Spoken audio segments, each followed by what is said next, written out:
All righty. Back in the saddle again. Doc here from North America. Good morning, good afternoon, and good evening. It is a wild and woolly day. It's everything that we keep on trying to figure out, understand, is happening in front of our eyes. The exchequer cranked up the interest rate again. You know, I was just talking with, had dinner last night with a friend, and their family came from Canterbury, came from Kent about like 150 years ago. And his father's 91, and he was thinking how much he wants to go back to Canterbury just to see if they could find any family. They've been gone 150 years here in the United States, and so they don't have many connections, but there's some great aunts and so forth that he knew about, and so on. And end result is that here we are. We're talking about England being tricked by the Federal Reserve for weeks now. Since December. They raised rates in December. They raised rates this morning. They are the adult in the room. I think I used that 2 days ago, where they seem to be the adult in the room and no one's paying attention. And sure enough, combine that with Facebook losing 25 or no, I guess like 21% of its value, kind of makes you wake up a little bit. Makes you think, maybe they're not doing it as right as rain as they think they are. And that is, a classic. And here we are. Sometimes I feel like I feel like I'm on track all the time because I'm always chasing facts and figures and real numbers. And when real numbers don't come out, we search to find out why and so forth. But without a doubt, this morning the exchequer has done it again, raised rates. They're fighting inflation. And at the same time, why I brought up the conversation about the people I had dinner with last night is the fact that it's hard to leave the United States and go outside the country because of all these crazy COVID, restrictions and it feels crazy, because we just found out again yesterday from a major study out of Johns Hopkins that lockdowns don't work. And we understand masks don't work. They say, matter of fact, cloth masks are a psychological factor. And then you can see the Spotify situation with their person that Joe Rogan, and the conversation about the truth. And he just labeled the things that, 9 months ago got you knocked off the internet, and now they're all facts. And you start to, when I say back in the saddle again, it's like, I know I'm right. I know that the math is good. I know that it'll keep me honest and clean and profitable. But there are times where around me people are just saying some of the most outlandish things or doing the most outlandish things, and I just shake my head at it. I go, this is crazy. But here we are this morning, and it's happening right in front of our eyes. Let me kill that volume. And it's happening right in front of our eyes. We're seeing the exchequer being the adult in the room. You're seeing the government over there removing a lot of restrictions that obviously don't work, and that's good, and that's what freedom's all about to begin with. Is and we call it, how we look at the Turkish Lira here, and we've been watching the Turkish Lira for, I don't know, 6-7 years here, watching it go from 1 to 18, and it's an industrialized nation. That says a lot. We're watching the different ways the math keeps us honest, the way the quantitative analysis replaces the fundamentals at the moment, solely because people just don't pay attention. I remember when Janos from Dukascopy, had created a video trying to describe how to trade the fundamentals, and then how after a while the fundamentals weren't working anymore, and they were fleeting. In other words, they would happen, they would disappear after a minute. Used to be a fundamental statistic would come out, it could carry the market or that product or the marketplace for a couple days. Now the trend lasts a minute and a half, and is gone. So obviously something else is controlling it. So we look at it and we look at the quantitative analysis and realize that the central banks don't want the fundamentals to mean anything. They don't want facts to work. They don't want, or they do want facts to work. They just don't want anybody to follow them. They don't want facts to be part of the process. And here we go. We're watching a solid industrial nation, with connected to the Commonwealth of 2 billion people, England, Great Britain, I guess you could call it, GBP, Great British Pound. And you can see that they're looking at it. Let's put we got, what do we have up there this morning? You're seeing gold there. Let's get the GBP up there. First of all, we'll show you Swiss on J4X right there. And you can see the dollar is moving down, right? And we've been saying that. And at the same time, let's, oh, we didn't open up the other one on there. That's what it was. Let's get that open. And when it comes to, I was so excited. We were so excited. And you can see that there, you can see the dollar is showing its weakness. And then when we jump over to, we'll come back to the Swiss, but when we come over to the real adult in the room, and we usually always do think of the Swiss as one of the adults in the room. They've really knocked down a lot of strange legislation in their country that would hinder them. And you can see here, it's still moving up. No spectacular explosion out of it all, but it is moving up. And then when we see the cable on Chicago Quant, which is a little bit more clear solely because of the hinky bars there. We should try to incorporate the hinky bars down onto the dots, the slow and fast stochastic, and then have regular bars so you can see the combination of both. I think that takes a double split screen thing. I have to work on that. I still owe Janos, after 2 weeks, I owe him a explanation that we've talked about. And the end result is that you can see here, the cable moving up again, and it supported this area here after bouncing off literally. Look at the cable. After being tricked in December, that's what happened. You can see it started to climb in value. When they raised their rates, money looked at it and said, okay, these people are the adults in the room here. And then they tried selling it down because the Federal Reserve wasn't participating and has tricked them twice. And you can see it led right down to the last meeting. So 2 meetings go by. England now has raised rates. U.S. Federal Reserve has not. And you can see our weekly stayed strong from pretty much the beginning of that action at the end of December. And you can see that money realizes, hey, Great Britain is starting to do it. They're getting rid of things that don't work, like lockdowns and cloth masks and forced inoculations. Speaking of which, this is one thing I've been wondering about, and I don't hear about it. I'm only going to say it once.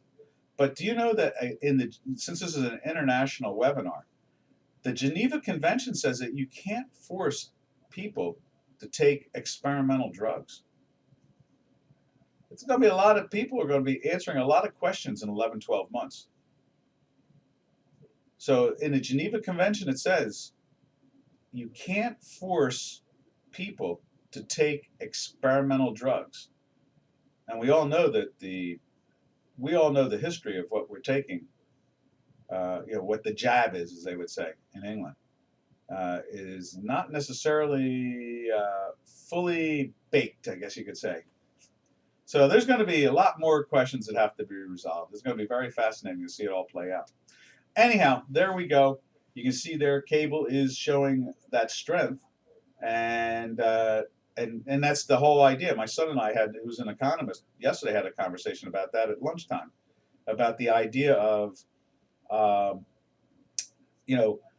the value of buying a bond that yields 2.10 in interest with inflation at 8%, meaning that you're basically losing 6% of your money, and you think it's a conservative, healthy thing to do by buying those bonds, but in essence, you're just losing money. And I said to him, now why aren't we seeing hedge funds and retirement funds and municipal funds, whatever funds that's supposed to be running conservative money, protecting the investor. Why aren't they, instead of 14 trillion in minus, why aren't they just doing synthetics? Why don't we see synthetic bonds being created so that they're not trapped in losing money? And he said to me, yeah, I know. People just don't want to use the derivatives. They don't want to use the binaries. People are, the money managers are just not skilled enough. And I said, yeah, isn't that amazing? And at the same time, we as options traders, which I am one of since almost the conception of the creation of options, or let's put it this way, the legalization of options. So in 1976, they legalized listed options. All us math wonks in the late 70s jumped right into the game. We started like, wow.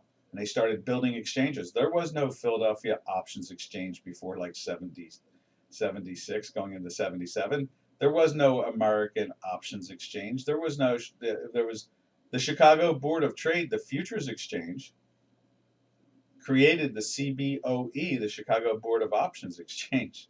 They didn't exist. They not like like the New York Stock Exchange had been around, or the American Stock Exchange, or the Chicago Board of Trade had been around for hundreds of years. But these new exchanges came out in 76 and 77, going into 78. To capture the option trading, to be part of the option trading. And we saw, and we still see today, last year, option trading was up 45% from the year before. 45% from just the year before. Options are growing. We still don't see enough participation in the options market. As far as we're concerned, us option players thought back in the 80s and 90s that everybody would be using options and not using margin anymore. We thought that margin would be literally a minor form of trading, and marrying options would be the reality. But we don't. But here we go. We look at the way the quantitative easing has done to the markets, and you can see currency pairs are probably like the safest, smartest of all the tools in trading to utilize, solely because they're nowhere near what the volatility has not been, and the risk has not been anywhere near what it has been in the rest of the marketplace, and in bonds and interest rate products, not currencies, commodities, stocks. These things have been much more high risk, and if it wasn't for the free put from the Federal Reserve, it would, things would have been really ugly. And that's part of the quantitative easing to begin with, and we've had that conversation here. So anyhow, it seems like we've got that off our chest. We're going to have to come up with the title of, the adult in the room, the exchequer, and that's pretty much what it comes down to today. All right, let's jump over to the Swiss again. We'll take a look at that, see how that's working. How the dollar is functioning. You can see here the downwardly pressure we're seeing here on the Swiss, which means the dollar is going down in value and the Swiss is gaining in value. You can see on the J4X area, you can see how the lines are representing it. At the same time, let's take a look at it through the Chicago quant system. Right there we go. Now you can see here, that's why I think I need to do one more tool here on this J4X. And that is, we need to have bar charts up here showing you the real action, and moving these hinky ASCIIs down into another level, and having a bar chart like this. You can see the candlesticks in this case. I'm not sure why we use candlesticks. Someone must have asked years ago to use candlesticks, and sure enough, we put it up on there. And you can see here it matches our dots, the hinkies. Has a 68% correlation, which is pretty good, and it's more of a delayed mistake than anything else. So in other words, it's behind our mathematics, which everything is anyway. So there's no reason to cry about spilled milk there. But in the end result is that you can see, the dollar is firming up here today against the Swiss physically, but the technical analysis over here is showing us that overall the trend has been down. You can see our weekly here, right there. It closed in a weekly buy last week, and obviously is not winning. You can see it's rolling over, and hence the daily has kept you honest, because it's been in the sell here for This is the third day in a sell. So it's not too bad that it got you into a buy last week, but at least it kept you on the sell side, so you're hedged. Again, that's why binaries and options are very important, and that's really the answer to the whole process there. Is marrying these products together as one for long-term investors. Remove that. How many times have we heard traders say stuff like, I was long, I got margined out, and then guess what? It went up. How many times have I heard traders over the years say that? I go, didn't you have any options on to protect yourself? And they go, nah, I don't use options. I don't use binaries. It's like, okay, that's why you got stopped out. All right, so from there we jump over to, let's take a look at the euro and how it's acting this morning with the adult in the room there. And there's the euro, and you can see the euro is showing a little weakness right there. You can see that. And let's put it on the J4X. Where's that at? J4X. Euro. Right there. There's the euro. You see the greens moving up, just like we've had here on the quant. So they're matching up pretty well, the dots. And that's what this really does. These match the dots. That's what they're for. And unfortunately, we need to put a bar chart up there to show this. And yeah, we're doing that. How about that? There's candlesticks in that one, too. All right. I don't usually pay attention that much, just the fact that if it's up or down. And so you can see here, the dollar is firmer against that this morning also. Maybe a second push. ECB leaves rates unchanged. So they can't get the ECB to participate. Only England is protecting itself at this point. Raising the rates and straightening out the system. And when you really think about it, we've had this conversation over the last couple of weeks. When you really think about it, when you're charging people to buy your government bonds, interest. You're charging people interest to buy your bonds. So in other words, in history, you buy a bond and you get paid interest from who you bought the bond from. So in other words, you're rewarded. That's why you've risked buying the bond. In this case here, they have 14 trillion entangled where you don't make any money, you lose money the moment you buy the bond, which is historically unrealistic. It's historically not even a reality. It's a very strange thing to see happen. But that is what it is. So the ECB didn't raise its rates just a few minutes ago, or a minute ago. It's the ECB discount asset purchases at end of March. Okay, discontinue. Oh, so ECB is claiming they're going to discontinue asset purchases.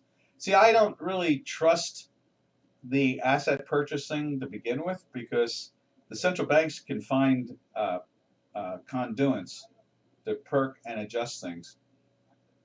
And so, there's a, when the Federal Reserve claims that they're buying less and they're removing it from their balance sheet, we have no idea what's going on because we know there's retirees who've come out of the Federal Reserve claiming there's another portfolio that we're not seeing. Now that might be the campfire story of ghosts and so forth, and it might not be real. But the fact that we have responsible people who have retired who claim this, it's awful hard in a world where you have the cryptocurrencies. Who says that the central banks are not using cryptocurrencies and we don't even see it and know it? Through third parties. We have no idea. When you have that much capital, you can find ways to move it into a marketplace and out of the marketplace. When you can print the money yourself, it's really hard to say where it went and where it's coming from. It's a real tough thing, and that's what the love and the success of cryptos are really supposed to be about, is the idea of anonymity of who the buyer is or the movement of capital and so forth. So anyway, there you go. You can see on the euro side of this, it's moving down a little bit from news that the ECB did not do anything with its rates. And then let's jump over to the cable again. And you can see the cable is still in the plus. And they raised rates. And let's see, let's put it on J4X again. right there. You can see all the work on J4X pointing up, and you can see the same thing going on with Chicago Quant right there. 3 full days now on the daily buy. Right there, and it's doing the same thing. 3 days of green on the Hinky Ashies. And you can see the weekly, which tried to make it into the sell there last week by the hair of its chinny chin chin, failed at it. So, you know, it's just on the edge, constantly staying in that weekly buy. Now we're running a 5 on this, so it's kind of fascinating to watch. And you can see the breakdown. And a lot of times when a 5 breaks down like this and starts to come back through these time manifolds, that can be a very bullish sign. And so when the blue gets through like a point like right here, that's usually a early warning that strength is coming, and you can see it there. The daily picks it up too, and a week and a half later, you see the weekly joins in, and that's why I keep the Super 5 on there.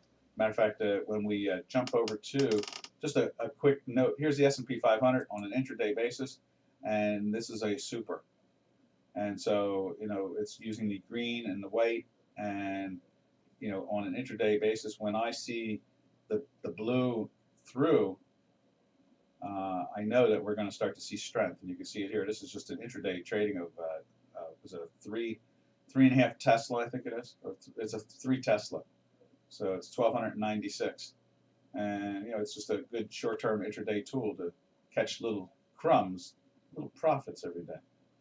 All right, let's get back to the currencies there. Take a look at Turkish Lira. Quiet day today, no real questions. That's cool. I'm sad though, I like questions. Questions are fun. There are no stupid questions in trading and money. Trust me, traders. You can ask anything, because when it comes to money and trading, there are no such things as stupid questions or foolish questions or wrong questions. There are only long answers or short answers. All right, let's jump over to the Turkish Lira, the true experiment of it all. Let's see, right, there's dollar Turkish Lira. I did see it go into the buy there yesterday, I believe. Yeah, so it's doing that. Dollar Turkish Lira, no, but today it is. You can see that now on the Euro Turkish Lira. I think it closed in the buy last night, and you can see here the you know, it's in a weekly sell, and you can see the pressure on it, and it's going to be trapped in this cute little box for a long while. I think that the put concept, you know, something Doc is always talking about, options. Options. That's how the Federal Reserve perked up the whole world economy. They gave out free puts in an unofficial way. If they'd have done it the same way Turkey does, that would have been better. It would have been cheaper. We wouldn't be seeing the inflation today, you know, just all those mechanical things. Unfortunately, the central banks gave free puts away, but they did it in an anonymity way where they just plowed cash in blindly. Whereas you got to give Turkey incredible credit. They came up with the concept back in 2018-19. It was Erdogan's son-in-law who come up with the idea, who he had made head of their central bank. And first, I think he made him head of the sovereign fund. So he probably had some type of financial background. And then from there, it made him part of the central bank, I think, at one point or another, or in somewhere along the line. And he came up with that idea. But they didn't incorporate it at the time when the dollar Turkish Lira was trading in the 5s and 6s. But that's when they invented it, and they were thinking about implementing it. You know, because you got to imagine that at that point, when your currency goes from 1 to 6, that's heavy inflation. That's like super inflation. Now, you know, when it goes to 1 to 18, that's beyond that. That's hyper inflation. That's speed of light inflation. So it took that long for them to incorporate it from 6 to 18. They finally did it. It was like a last stop. If they had talked to me about it, I would have said, yeah, they should have been asking questions. The Central Bank of Turkey should have been asking questions in here in the webinar. I would have been like, what a great idea. And then when it happened, I said to Janos, I don't know what they did, but I doubt it'll last. And then I said, but we'll read what they've done, and then we'll have a better opinion. And sure enough, the next day they published what they did, and I was like, what a brilliant idea, protecting their currency through free puts. This way you're forced to hold on to the equity of Turkish lira, and you need to invest it somewhere. Well, where are you going to invest it? Obviously in Turkish lira, because you got a free put. So it's like, it cuts out having to compensate for, 12 lira, and all you have to do is compensate for, and I don't think I've really explained that, by the central bank giving out a free put. So if you go out and you buy Turkish lira at 13, they don't have to find 13, the equity of 13 Turkish lira. All they have to do is give the difference between what you've bought it at, 13, and if it goes to 14, they just have to give you 1 Turkish lira. Whereas the way the Federal Reserve has done it here in the United States, they've had to borrow trillions. Their portfolio is going from 800 billion to over 9 trillion. It's the same identical hyperinflation that we saw with the Turkish lira, where they used all their money in their sovereign fund, and then they borrowed money from their central bank, and they were wiping out the cash reserves everywhere. But by giving out puts, they force the investor to stay invested, and they guarantee them that at least they'll get their money back, if nothing else, and it's with the backing of the government. So what do? They just raise some taxes, that's all. But at the same time, their currency stays stable, whereas we've watched it go from 1 to 18. That's not stable. That the objective is to keep it stable, keep it safe. So it's been a really brilliant adventure. We've seen the worst that someone can do with their currency by their central bank and government, and now we're seeing the same government do it correctly by just giving out puts. And we're watching this box. And if this box goes on for years, where this thing stays trapped between, say, the 12-ish area to, say, the 15 area, wow, it is new economic law. People are going to start to realize that us option traders really do understand risk more than anybody else. And what do they usually say about option traders? They usually say we're gamblers. They're always trying to tell us how. Matter of fact, yesterday I was watching something. It drove me crazy. Was it yesterday? No, it was 2 days ago. Someone was talking about the increase of option trading over year of 45%, and they said, does that mean that people are gambling more? That was their answer to it all. And it's like, no, it means they're hedging more. They're protecting their assets. All they do is they label using binaries and options, calls and puts, as gambling. And it's not gambling. It's a tool. It's like trying to drive a car without wheels. That's exactly what it is. If you invest in equities or Forex or commodities or interest rate products and you don't use options, it's like having an automobile with no wheels and you're just on the rims. You're not getting the best drive out of the vehicle, let's put it that way. You're taking incredibly more risk driving around on steel rims. So that's the answer to that one. All right, from there we go over to the one we like to really watch, and that is the Euro Turkish Lira. The classic real estate statement of location, location, location. Right there it is, Turkish Lira. And that went into the buy yesterday, right there. I don't know, the line was in there. I don't know why it's not in there now. But it did. It closed in the daily buy there yesterday. And you can see if we widen this, things are going to get really tight.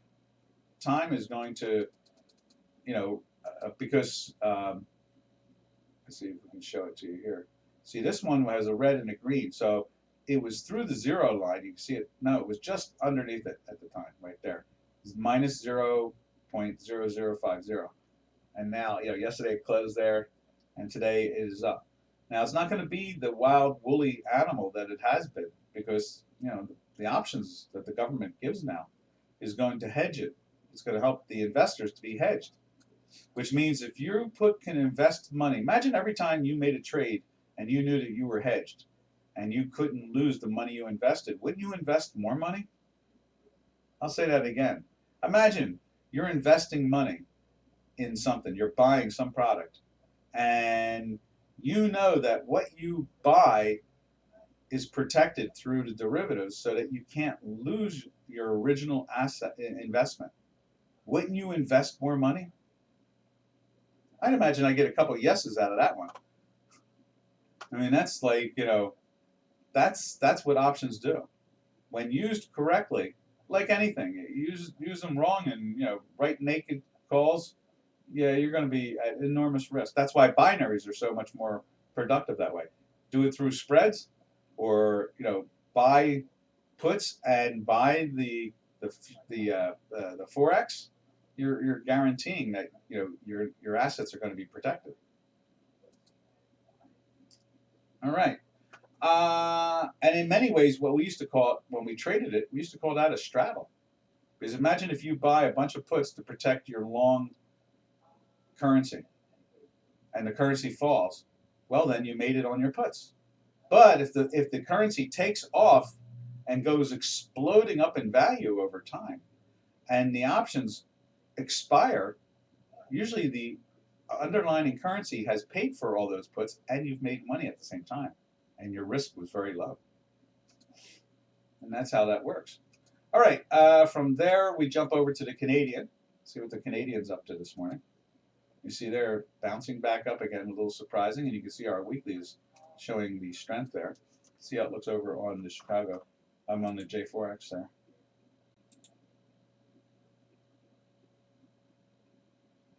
Let's see. Right, where are you, Canadian? Right there. There we are. Canadian showing that that it's been trying to go down. It's been in a daily sell, and it still is, even in our work there right now. You can see we got a green dot, but you can see it's underneath the line, so we're still in the sell from here, and you can see it's flirted with it today, and you can see the weekly is battling to get into the weekly buy. See how that goes, and you can see it over here. It's showing the weakness just like it is here, not through the zero line, and that's why we like to call this yellow dot dashed line or golden dashed line three-dimensional zero line or two-dimensional zero line, however you would describe it. All right. From there, let's jump over to, where do we go from there? Let's jump over to I know what it is, since Canadian is showing a little strength, we would assume, in other words, it's losing against the dollar here. You can see the momentum there. We would assume, let's go to oil. We would assume that the oil complex is moving down. I think I sent charts out this morning seeing that too at the same time. Where's that light sweet crude right there? Yeah, there's pressure on it there. And we'll just give you a quick show what it looks like right there. You can see Bitcoin. Again, Bitcoin, markets are falling down. What happens? Bitcoin is moving with them. We're a little surprised what that story is about. In the end, we may find out that the central banks have been using it, and that's why you see that pressure, but I don't know. We know one thing for sure. There is June oil, and it's moving down, and it's actually, you can see there, minus a 0.04 as we speak there. See that right there? And the front month, the spot, right there, March contract doing the same thing, and it's much cleaner. Look at that, it's minus 0.32, 34, 35. It's feeling some pressure in there, but we've been in that weekly buy, since the where's that, from this area in here, the 70. Is that basically the 75.5 area, and we've seen the product go to right there 88. There's the high of 89.72, almost 90. So it's gone up $15 since it was in the weekly buying. You can see, so more than likely this is just profit taking, that type of thing. Nothing more than that. And then, when you look at it over on J4X, you see that there. Just been marching along right along with our weekly. And they're doing the same thing, trying to do a little profit taking in there.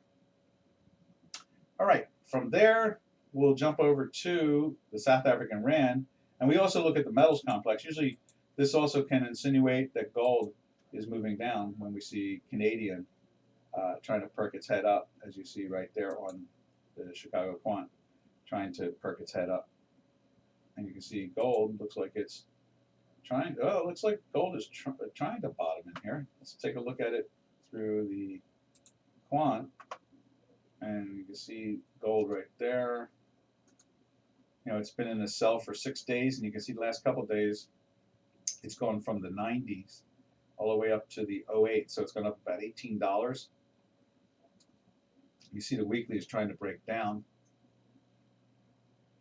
So we've got some type of action where they're trying to get it to go, but it's not doing too good a job, and now you got the weekly doing this thing.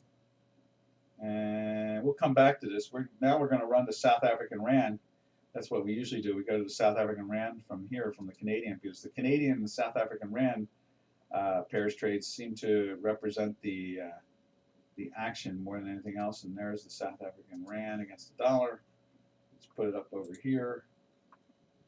And since the gold is kind of sideways up, we would assume that the Rand is sideways down. So let's go find South African Rand right there. You see the pressure on it trying to be sideways down. And then we'll go take a look at it through Chicago Quant. You see the same thing, a little sideways down, nothing major. And that's how these particular two currency pairs, the dollar South African Rand and the dollar Canadian, kind of give us a little confirmation, you know, kind of like a little insight to what's going on in those two sectors, the silver, not the silver, well, silver too, gold and oil. Now, from there, we'll go to the ruble, and obviously we are one of those that are a big fan of the ruble because we think that it should go down, not up against the dollar. I mean, with all the foolish children running our country at the moment, you would assume something like that. You can see here we've been in the sell since there, and it's kind of been leaky down. Obviously, the war thing is starting to go away, and we keep on flirting with a weekly sell here for the last couple of days. In fact, we can do the little circly thing. I thought I had the circly thing in there too. I'm really confused why they disappear on me. I think I have to hit save after I do this. That's what it is. Oh, that didn't work. Let's try that again. That's it there, and then that is it right there. There we go. So we're flirting with that, and then let's do a save. So it'll be there tomorrow when we look. Save. Save workspace as. Click diddy do da da da. There we go. Now I'm one of those with the Ukrainians. I believe that they're not going to invade, and the Ukrainians are doing their best to not let them invade. And at the same time, the foreign ministry of the Russian Federation has said it'd be insane to invade any more than where they're at now. And so obviously it's just one of those things where they're just trying to figure out. I mean, the Crimea was Russian, then it wasn't Russian, then it was Russian, and then was it Khrushchev gave it back to the Ukraine and said, okay, you guys can have it again. And now it's a half and half. And it's just old European problems, old issues trying to be resolved in a less violent way. So that was a sip of my coffee this morning. I'm still moving along from being out last night. I got going a little later than normal. So I'm still having my coffee. Usually I've been up 2 hours before I even get near the webinar. 2.5 hours. I'm usually up 2.5 hours before the webinar. But this morning I woke up about 45 minutes before the webinar. I slept 2 hours longer. I guess a little cocktail at the dinner table did not help me in some ways and made me happier in other ways. All right. So from there we go to the Japanese yen. And that is playing with that 5-year high thing. That's what has us really curious. And you can see it here. It's trying to do it again. It's trying to turn up. You can see, though, the weekly is doing the opposite. It's trying to turn down. But what do we see with the 5? We see the super part of the 3-5 gas line right there. You can see that the blue is dashed is starting to move up. So, I don't know, maybe this will start to curve and start to head up, and maybe we'll go out and take out the 5-year high. Let's check it out over here on J4X. Mr. and Mrs. Yen. There it is. And it's still got the three red hinkies going on there. And you can see we've already moved into that half and half. We've got the a green and a red starting to generate. That usually is an insinuation of some type of volatility action coming if it survives. Usually, let's see, we point out the red and greens together, like this one right there. You see it right there. When's the last time we saw red and green? Again, right there. Before that big long move up. Here's one where we have it 2 days in a row. That's kind of neat. And then you move up, and it kind of makes higher low, and it gives another signal, and moves up more, and then another, and so from that beginning there, and then I guess would have been nice if we'd had a red green there, but it didn't happen. So it's just the way it is sometimes. I want to see what other red and greens have appeared. There's one right there. There's one right there too, right there. And it tries to get going, doesn't, fails, gives another signal, and then comes down and makes a new low. At the same time, then would have been nice if we got a red green around here. That would have been a nice signal. Sometimes it doesn't happen at all. It's the math. I can't tell the math what to do. It does it on its own. I've just invented the math. That's all. All right. From there, we go from the yen. We're going to shoot over to the Mexican peso.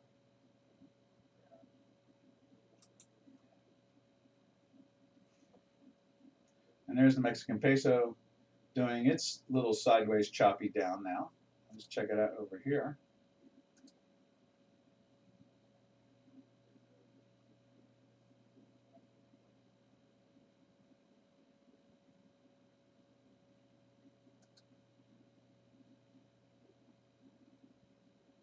There we go. As you can see here, let's see, yeah, let's get it up on now. There we go, activate.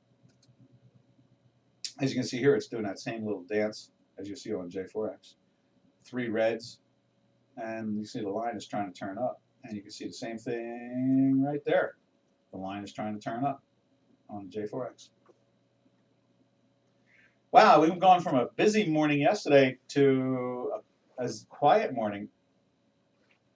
Doesn't anybody want to say like hello or hi, or make me realize that I'm not sitting in a nursing home having a fantasy that I'm doing a webinar? Just say hi. Tell me I'm here. All right. From there, we'll go over to, we start to look at the metals complex and the energy complex a little bit more deeper.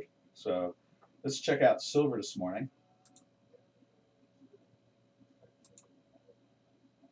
There's silver. See, silver's been on that really slow, steady burn down.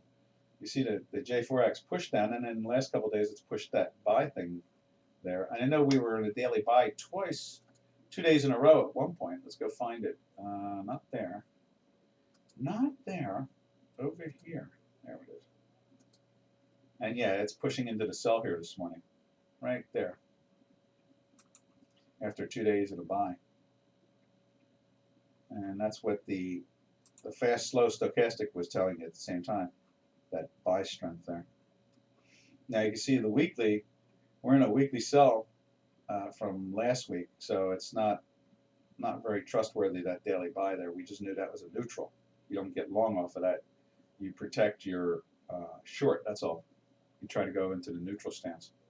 And then from there, see, so the pressure's there. We've seen what gold looks like. Let's take a look at copper this morning. Right there. Copper is trying to roll over. We got 3 days of a buy there. And we've been in that weekly buy since the 440-ish area. It's gone up to 460 and fallen down to 430.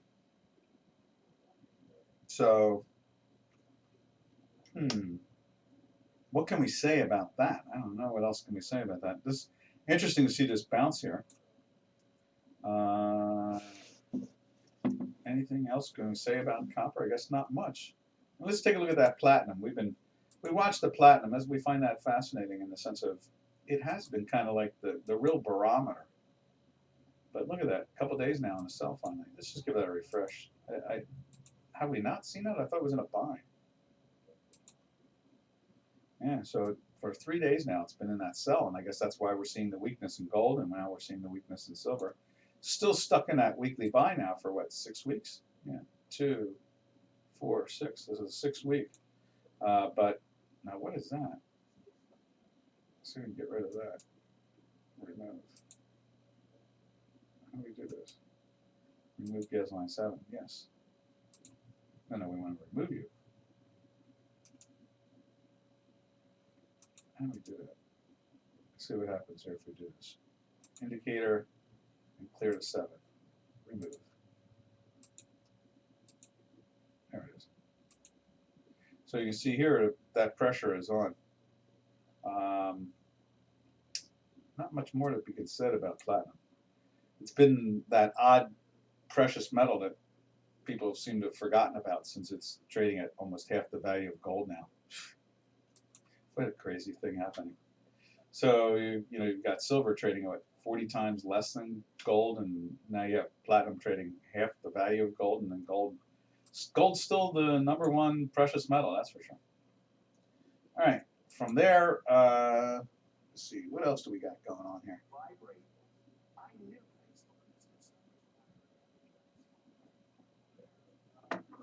So from there, we go over to the energy sector. We'll take a look at that now. And we'll go back over to, there's natural gas. Let's do the natural gas thing. We've seen oil. Oh, no, let's do oil. Let's do the back month oil. There's back month oil right there. And then let's take a look at Brent.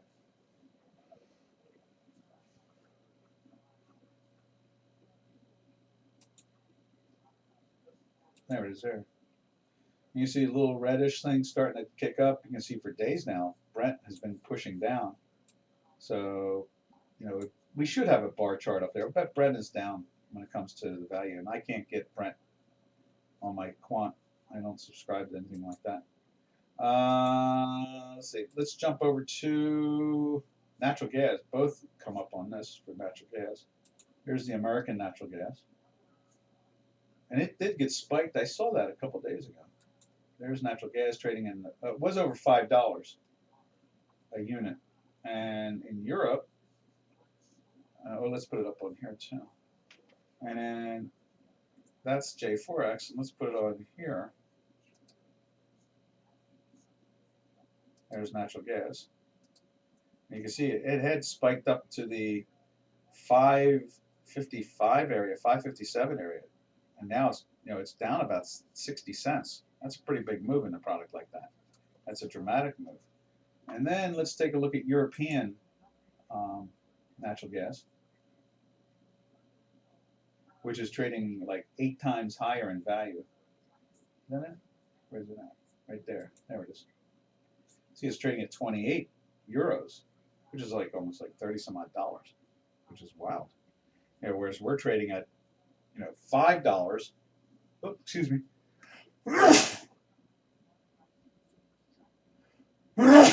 Oh, had to sneeze there. We're looking at our natural gas trading in the $5 area, and Europe's looking at natural gas trading in like the $30 area. So it's what's that? 5 times goes into 30. That's six times value more. 6 times more the cost. Incredible numbers there. So at one point we saw it trading at 10 times the value. We were trading at like 330, 340, and European natural gas was trading at like 38, 37, something like that. Incredible numbers. So luckily we're coming into that warmer time of the year now. We're halfway through the winter. So with a little luck, in 6 weeks it'll start to pull back, and I would imagine we'll see the natural gas start to back off a little bit in here.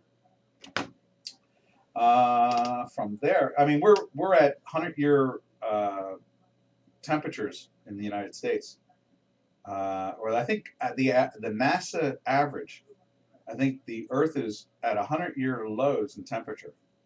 So That's probably part of the pressure on the energies. Don't I mean the global warmer people keep on faking it, but when you look at NASA maps, would you believe that they actually change the colors on the NASA maps and then the global warmers cut out the cold and try to make it look like that the world is getting warmer when in fact when you look at direct maps from NASA they're cold and the 100-year average is minus, not plus. So in other words, the world is not getting warmer, it's getting colder. Matter of fact, I saw something on Antarctica, just to talk about energies and so forth, that with all the reduction in the ozone, no, how's it? With all the reduction in the gases that they keep on saying hurts the ozone is getting wider, more open over Antarctica. So in other words, they're reducing industries from producing this gas, but the ozone layer is getting wider and more open over Antarctica, which is supposed to be the other way. It's supposed to be closing, supposedly, what the global warmers claim. Oh, thank you. Thank you very much. Thank you, Martin. So, yeah, that's why the energies are why the energies are. Let's see. From there, let's see. We've done the natural gas. We've looked at crude, and we looked at Brent. What else can we look at? I guess that's it for the energy complex. So, you can see here, how high it's trading in Europe. All right, from there we jump over to, I guess we'll look at the stock indices, and I guess we'll end it unless someone wants to see anything. If anybody wants to see a currency or an interest rate and so forth. Let's take a look at the American interest rates. Let's see, since the Exchequer raised interest rates this morning, but the ECB did not. Let's see what they're doing there. I think we went into a daily sell yesterday in the bonds. So in other words, rates were moving up a little bit in the States. Let's take a look and see. Right there, there's the 10-year bond. No, that's the 30-year bond. I'm sorry, it's 30-year bond. That's what it's doing. It's flirting with it right there. And the 30-year bond is flirting with the sell. And you see that there. It's below the zero line. And pressure's on. And we're at the lows of the day, basically. When the price of a bond goes down in value, interest rates rise. That's how that works. So this long drift down has been an increase in interest rates. But you can see here back in January, when everybody was hoping that they were going to raise rates a couple weeks ago, it didn't happen. And they started to lower rates again. So a lot of them were convinced that a lot of traders and a lot of institutional managers and hedge funds and so forth are convinced that the Federal Reserve will not tighten much at all. The way it's going at this point, we probably won't see more responsibility for at least another 9 or 10 months. But hope is eternal, and we are hoping that we see, the Federal Reserve do something going into March. I mean, everybody's talking about March, so it's basically a full quarter past where the Exchequer has started to be the real adult in the room, and we're just waiting and waiting and waiting. So. All right, from there, let's take a look at the stock market. See what the stocks are doing this morning. As you can see there, here's the S&P 500. This is the intraday that I was showing you. It is down, what is it down for the day? It's in here somewhere. There's last. Why don't I see how much it's down? It's down 46 points. There it is. Let's use this one instead. So it's down 45, 46 points right there. You can see it's ticking live. It's a short-term tool. And you can see the product has its pressure on it. If we scrunch it up, you can see it's been much more since the London / Frankfurt / Swiss / Milan / Spanish / openings, Amsterdam opening, they went down, they tried to lift back up, and now they're putting pressure on them on the downside. And when we look at it this way, like right there, you see that it's a lower high here, and that pressure is on. Now, let's take a look at it on a day-to-day basis. Let's put that on there, right there. And let's put it up on there. You can see there's a little pressure. It's right on the line. You can see the little box there. It's trading at minus 133, 117, 133, 133, 117, minus all there. And over here on J4X, right there, the S&P 500, you see we've had greens for this bounce, just like we had here with the daily buy. A lot of greens, and today we are flirting, and this hinky asky will roll in a couple hours as long as we stay at this area. It'll join in with the red dot. It's just delayed by time. The math is calculating with the hinky askies. It doesn't move as dynamic as our dots. That's why it only has a 68% correlation to our dots. But it's better than nothing, traders. You can't, if you're going to use any public indicators, these three right here are very good indicators. And obviously you need a fourth, you need the bar chart up there to be able to show you the real price at the same time. And as you can see here, we're in a weekly sell since the 4,600 area, and we've fallen all the way down to, is that 4,000, what's the low there, 4,200 area, and then we bottomed out without them raising rates and took them back up to 4,550, still about 50 points off of the where it went into the weekly sell. And now it's doing the little flirting game where it's trying to roll over, but there is Monday right there. Is that Monday? Yeah, that's Monday. So, I mean, that was Friday's close. So we are definitely, 130 some odd points higher from Monday. Let's see. From there, let's take a look at the Tech 100, which is really where a lot of the damage is coming from today.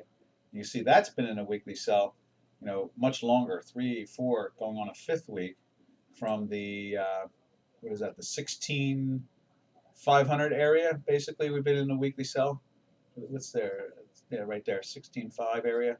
Then we put it in, we put the line in at the end of the week to confirm it all. And at that point, it had dropped a couple hundred points. And that went from 16.5 down to 13.7. So that was almost a 3,000 point drop with that weekly sell. From there, that was a 2,700 point drop, something like that. And then they didn't raise the rates, so you got this, buying thing going on there.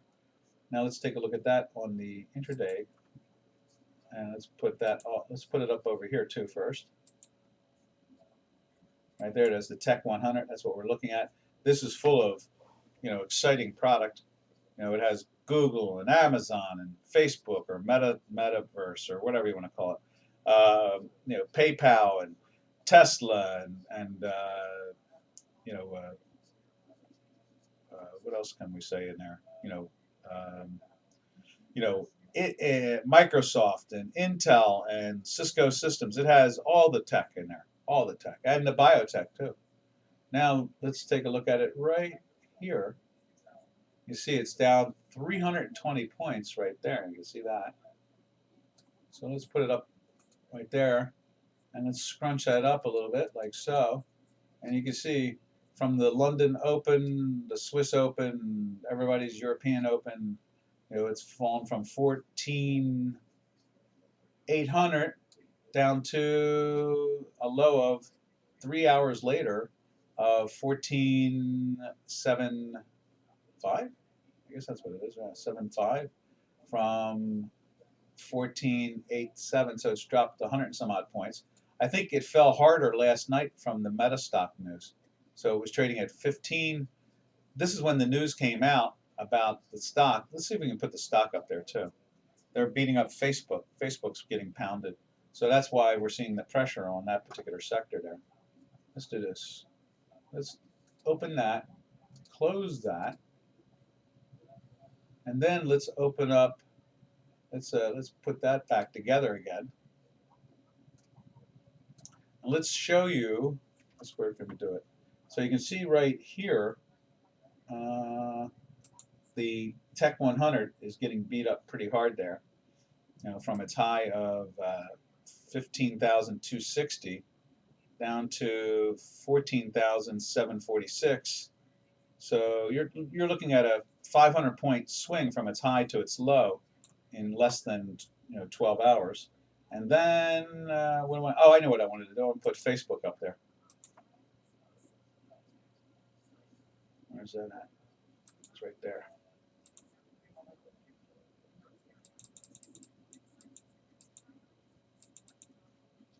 There's Tesla. You see Tesla is down. Closed yesterday. Tesla closed at 905, and it's trading right now as we speak, trading at 881. We've been in that weekly sell now for a bunch of days, well, a bunch of weeks now, since the 1200 area, or 1150, 1175 area. Now we're down in the 800 area from that weekly sell. This is the gas line 35 right there. And let's take a look at Facebook, which is powering this stuff down. Oh yeah, look at that. So last night it'd been in a daily buy for the earnings. You see, for a couple days, for 3 days it was going up, but we've been in the weekly sell now since like the same time period as let's put it up there, right there. We've been in a weekly sell since there.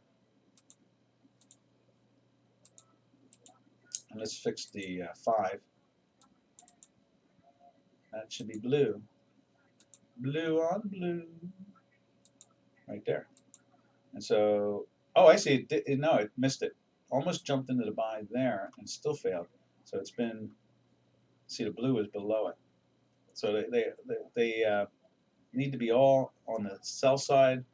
And then you see what it, oh, here it is. Did it try to jump in there? And then it went back into the sell again here. Either way, it's in a sell. You can see that. It's been in a sell from there. From here, it's been in a sell. And I'm trying to see now. This is minus. It jumped into a buy for a little bit here, I guess, but the blue is down. Either way, it was in the buy for this little bump, it looks like, and then back into the sell again here, right there. So you can see this slam. We were in a weekly sell. I know on the fact check spreadsheet, it's in a weekly sell for, let me see, I don't think I can show it to you. We've switched computers since we used to have it up there all the time. It's in a weekly sell now for 4 weeks. Yeah. So it went into the buy here. Let's put that in there.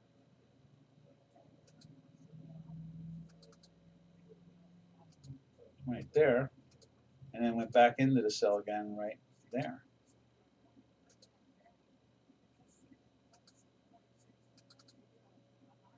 Using the 5, I can declare it in the middle of a week, which is really cool. We don't usually recommend using this solely because that means you'd have to pay a lot more money. But we do give you the regular one, which is easy. This way I don't have to concentrate on it. I wouldn't charge this. It's just me being me. Not one. I can only do so much work. So you can see here, we went back into the sell there 4 weeks ago, and it was giving us good warnings here. I kept on thinking, they're lifting all these products, but I have Apple in a weekly sell for 3 weeks. I have Amazon in a weekly sell for 9 weeks. I have Facebook in a weekly sell for 4, Google for 9, Netflix for 9, and Tesla for 4. So I mean, the product has been pushing down all these products, and that's why you see. Let's go back to it again. Let's go over to J4X. That's why you see all the pressure on it, like that. It's been going down for a while. All right, traders, we're out of here. This is Doc from North America. We will catch you all tomorrow, same time, same channel. Today's what? Wednesday or Thursday? What is today's day? I think today's Thursday, isn't it? So tomorrow is TGIF. Am I right about that? I think it is. It's been a fun-filled week, hasn't it? Yes, today is Thursday. So tomorrow is TGIF, which is, thank goodness it's Friday. Happy trails to you until we meet again.